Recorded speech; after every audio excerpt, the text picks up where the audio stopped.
Local programming on KRWG Public Media made possible in part by viewers like you. Thank you.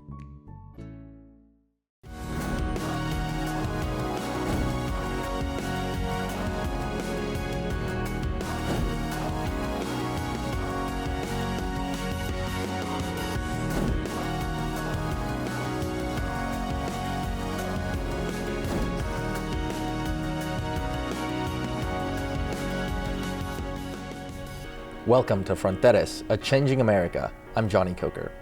On January 21st, New Mexico's 60-day legislative session begins. Joining me to talk about the session as well as issues facing New Mexico in general is award-winning journalist Danielle Prokop, reporting for Source New Mexico out of the state's newsroom.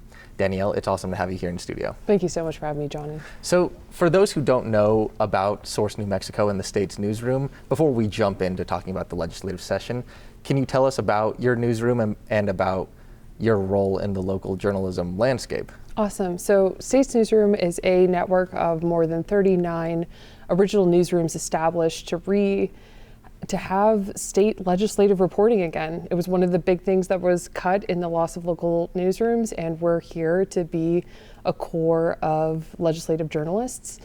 We have partner newsrooms in all 50 states, and what we do is we allow our work to be republished by anyone who wants to republish journalism.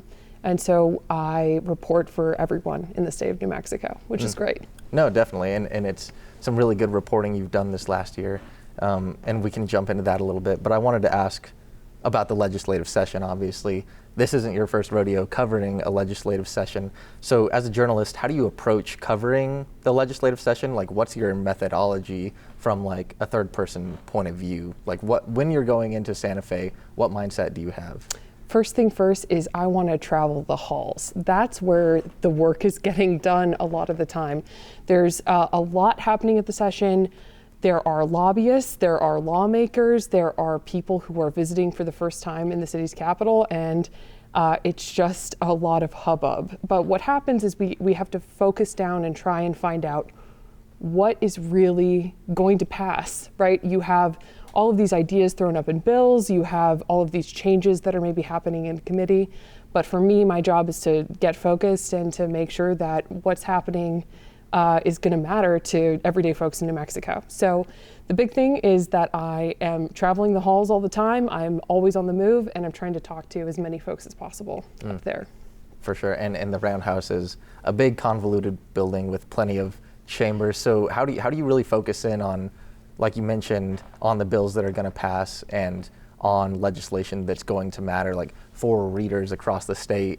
How do you really hone in on what you feel is the most important thing to disseminate to the public, essentially? Yeah, absolutely. So first things first, it's a lot of reading. So we're in an interesting point right now where we're getting pre-filed bills. That's where lawmakers are putting forward the ideas that they want to have in the session. And so we have a little bit of time before bills stop getting introduced. That'll continue when the session opens on noon on January 21st. But it means we're getting a preview of what may be some of the big topics. Some of those things right now include bringing back a program to establish public health and climate in the health department, like having a climate agency or establishing a fund to make sure that when natural disasters happen, we have the money to address it in the state.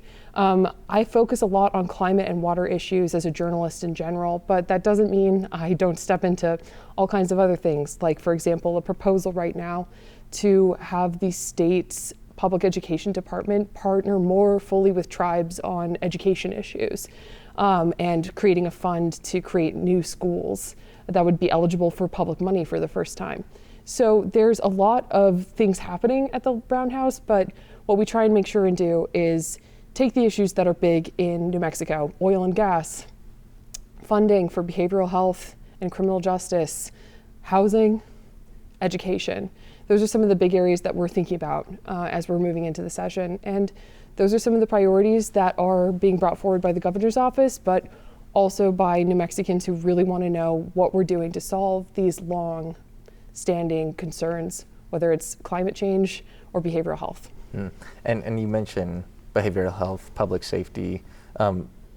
I guess my next question is, what pieces of legislation do you expect to be dedicating the most time to, this time next month? Well, I never try and make a prediction because sometimes it'll just go completely wild in the legislature. I feel like we sometimes don't know, but I know I'll be focusing on some of the water bills. The governor's strategic water supply is something that's going to be brought forward again, which was a proposal to become like a middleman for developing strategies for treating hard to access water or particularly polluted oil and gas wastewater.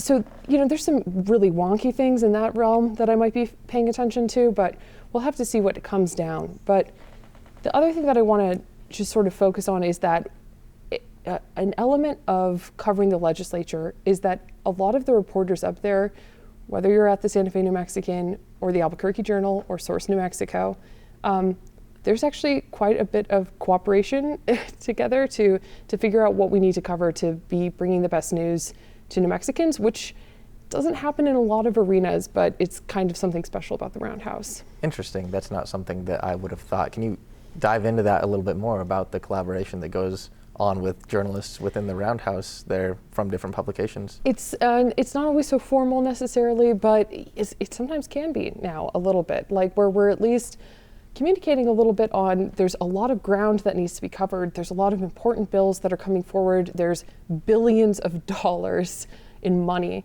that needs to be allocated. And we want to make sure that we're covering things as broadly as possible. So sometimes it's more of an informal thing where we're just, I think there's been a little bit more friendship building in some of the younger generation of journalists up there. But, if I'm covering a climate bill, it doesn't mean other people don't, but it means that maybe they might pay attention to what I'm covering and picking up a follow so that we can make sure we're covering the legislature more broadly, making sure more of the news that's coming from the Roundhouse is accessible to more people. And that's a new thing.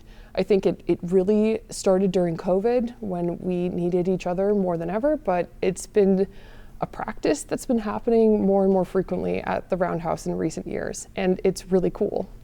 And you mentioned COVID pushing that collaboration, but do you think there's any other outside factors pushing that type of collaboration, whether it's just the younger generation being more open to being less competitive with each other, or maybe the local journalism in general just being on the downturn? Do you think those things play a part in this collaboration that happens within the halls? I think it's a big factor in it, really. Two things. One is that collaboration and competition are two sides of the same coin in a lot of ways. Just if we're trying to tell the same story about something, we want to make sure as journalists we're telling it from different angles, right? You don't want to have the exact same story as somebody else, and so you're trying to find somebody who can provide a different perspective or try and do some more research or history on something new. And I think collaboration comes in the same part where I may have more knowledge on certain water topics, and there are plenty of folks who have more knowledge on a lot of other topics. And so if I let them do some of the research and I support their reporting and we're able to republish it through a lot of our partnerships, that allows us to make sure that we're getting the news to New Mexicans that they need to see.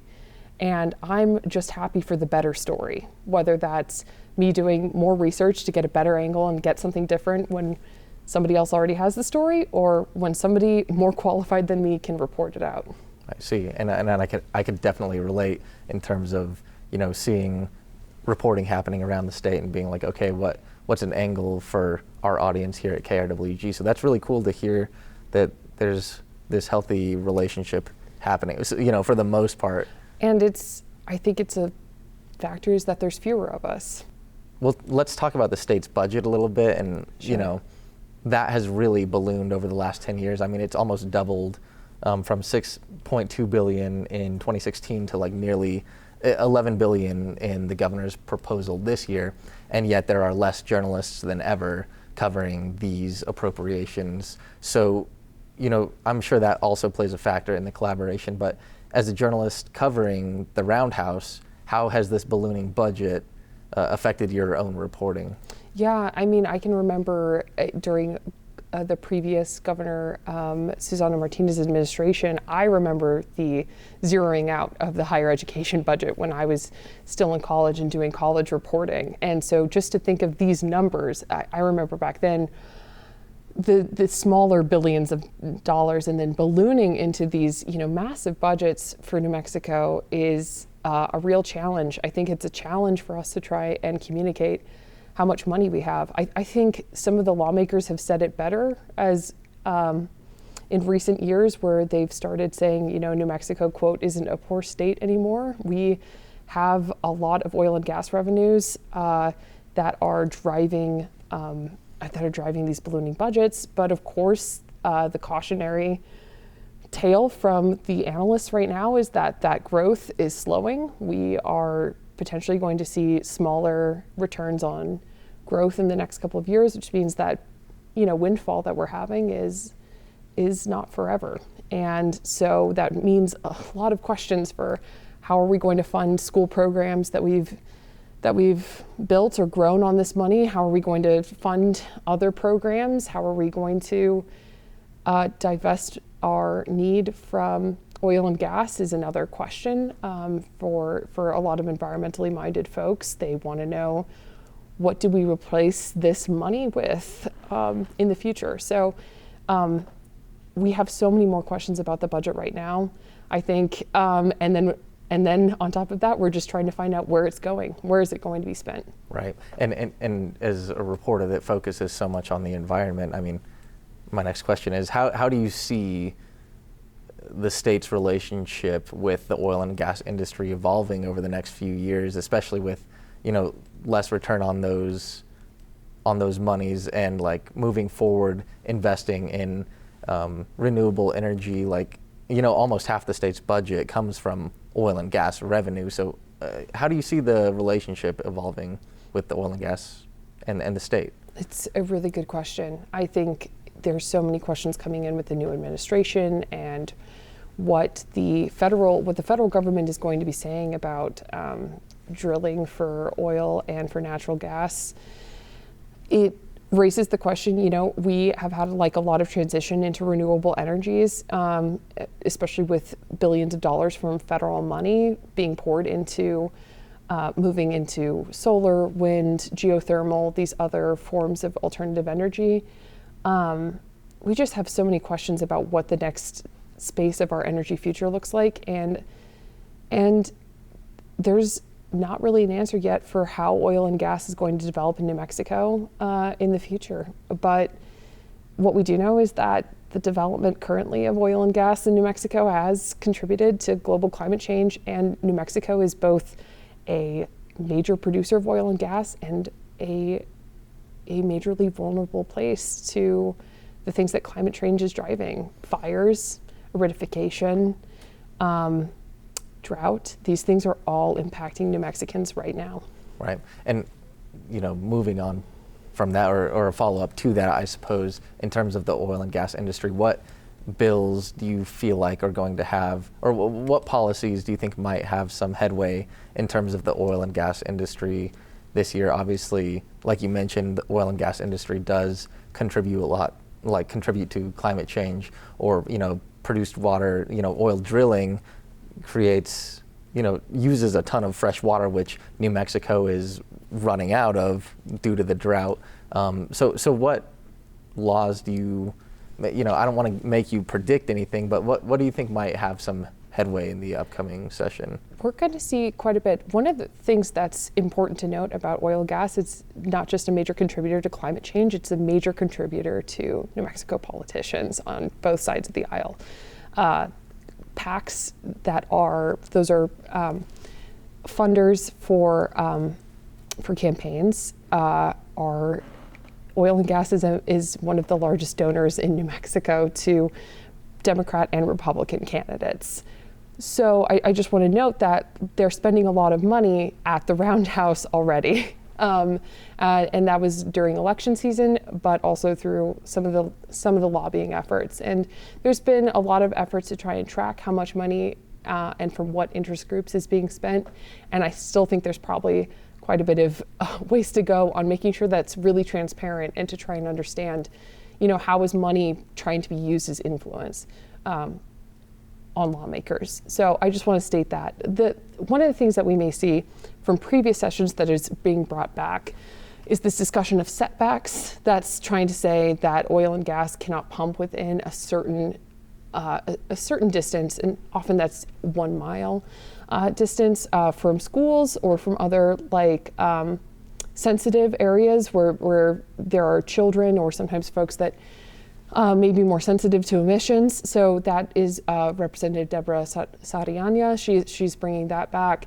There's been efforts, right, to decarbonize school buses and to try and apply for more federal funding or try and buy more buses that don't put so many fossil fuels into the air. So those are just a couple of the ones that I've already heard about and have seen in pre-files. But we're going to see a trend that we've been seeing is that lawmakers are filing more and more bills each year. That's been we've just been seeing more legislation being put forward. One of the hard parts is there's still only 60 days or still only 30 days in alternate years, but this year is a 60-day session. So we're just going to have to see what they can try and do within that time frame. So those are just a few coming forward, but we'll be on the lookout for more. And talking about just sticking with the oil and gas industry, because it is such a big driver of New Mexico's economy, and like you mentioned, donation, they have the money, at the Roundhouse, they have the most money in terms of these PACs and everything else. So, but in your own reporting, when talking with experts, when talking with environmentalists, talking about the drought that we're currently in, how urgent is it that we move away from the oil and gas industry? So not to be alarmist, but in my own reporting, it seems dire. So what, as someone who is very much an environmental reporter, what's your take on it? Yeah, the experts and scientists have been warning us for more than 30 years. This includes scientists within oil and gas companies who were concerned about the impacts that climate change could have on oil and gas drilling and oil and gas rigs. Is that we know that our use and extraction of fossil fuels is posing a danger right now to people. Millions of people are in danger from increased heat waves, from aridification or losing their water. It's putting our entire global temperature system at risk, whether that's the currents that help drive our weather and give rain to our crops in the northern hemisphere, or whether that is species loss and increased chances of, since humans and wildlife are now so close together, more chances for different kinds of pandemics to spread. Climate change is a super big existential threat, and New Mexico is right at the center of it, whether we're using oil and gas and developing oil and gas or facing the consequences of climate change hand in hand. Definitely. And that, that's a depressing point, but I do want to move on just in the sake of time. And speaking of, you mentioned the legislative session this year, it's a 60-day session. Yeah. On other years, next year it'll be a 30-day session. Yeah. I wanted to talk a little bit about legislative modernization. There's been a push in the past few years to, get legislators paid and, potentially standardize the amount of days that legislators are in the Roundhouse each year. How much of a push for that are you expecting? Yeah, we've been seeing quite a few bills in recent years to change up the way that New Mexico runs its laws, right? We are a unique legislature in the entire country. We have all volunteer lawmakers. They get a per diem, they get some mileage, but they're not paid or professionalized. There's been efforts, and some of them successful, to get them more staff, more often, year-round staff, to pay legislative analysts more, to introduce salaries, and to do things like change all legislative sessions to 45 days. So there's been a variety of pushes, and they've had varying degrees of success. I think that we will probably, in my lifetime, see a change towards professionalizing the legislature, because New Mexico is so unique in having an all-volunteer legislature. I just think that probably it will change. But to be fair, different legislatures sometimes still exist. I mean, Nebraska is a unicameral, so maybe I'm wrong there, but I expect to see professionalization move. I don't know if it'll happen this session. It's a real possibility because we're at the end of a term of a governor. And so that might mean that there might be some bigger structural changes happening between the branches as someone's power wanes, and we're expecting to see a new governor in the next 2 years. So some changes, hopefully, on the horizon. I see. And they do have legislative staff now. Have you heard it from any staff members from legislators? I know I have. I have too. Yeah. And that's something that's new for us, because it's like, oh, these legislators, they have staff members. So, maybe they can help journalists get interviews a little easier in the future. But another thing that almost passed last year was paid family medical leave. Do you expect, and I've seen some pushes for that already, do you expect that to have a major push this session and to at least see a floor vote? Yeah, so paid family medical leave is the provision for providing state funding for ensuring that people can take time off, right, to in these situations. So I'm not a whip counter, right? I don't necessarily count the votes, but one of the most prominent folks who departed from the Democrat, it was a pretty split vote. It passed the Senate, and then it was in the House. And so one of the members who voted against it, which was Representative Willie Madrid, who represents a portion of Doñana and Chaparral, and the Chaparral area, and then a little bit of Otero County. He is no longer representing that seat. He was ousted by Mr. John Hill in the primary, who then unfortunately stepped down and then passed away shortly after that.